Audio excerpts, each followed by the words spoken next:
Countries around the world exhibit widely different educational outcomes, and these differences have a direct impact on their future economic performance. So if we want to develop policies to enhance economic well-being, we need to understand what makes an educational system successful.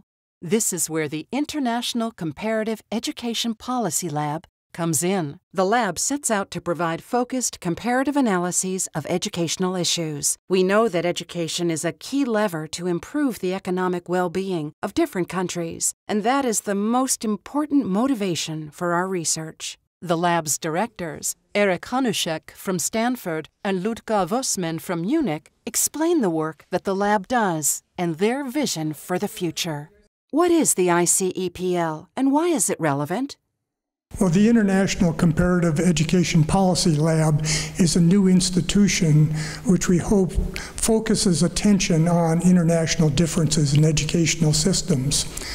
Economists now know that education is really central to differences in the economic well-being of countries, but we have much less understanding of exactly why some systems do better than others.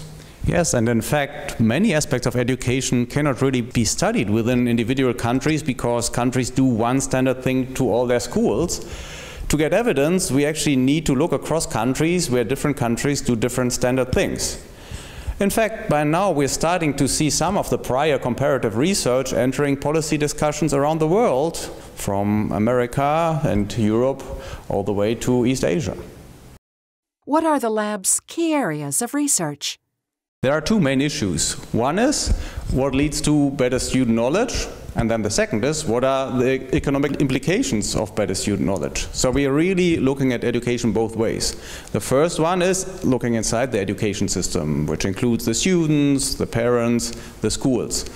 So, for example, some countries have chosen to give more local decision-making power to their schools, and the question is it a good or bad thing?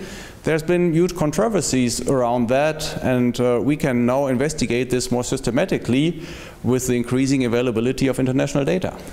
Well, picking up on the theme of the implications for outside the school system, economists have studied the implications of economic growth for a long time, and that really determines the future well-being of countries. But we now have a better understanding that economic growth is closely related to the skills of the people. And we can measure those skills now through international assessments of the knowledge of students, what we like to call the knowledge capital of nations. What is the lab's vision for the future? Well, one of the things that has become quite clear in education is that many decisions are really not based on very clear evidence, but rather follow people's general feelings about a topic. Our vision is to confirm some of these feelings, but also to show that some others are pretty much myths. So on the policy side, our view is that research can help overcome the inertia that exists in many educational systems.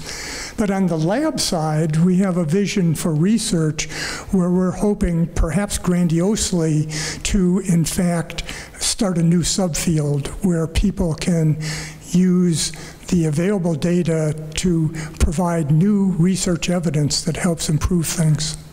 The lab hopes to expand the range of its research projects and to provide a larger institutional home for researchers who want to dive deeper into quantitative comparative studies of education.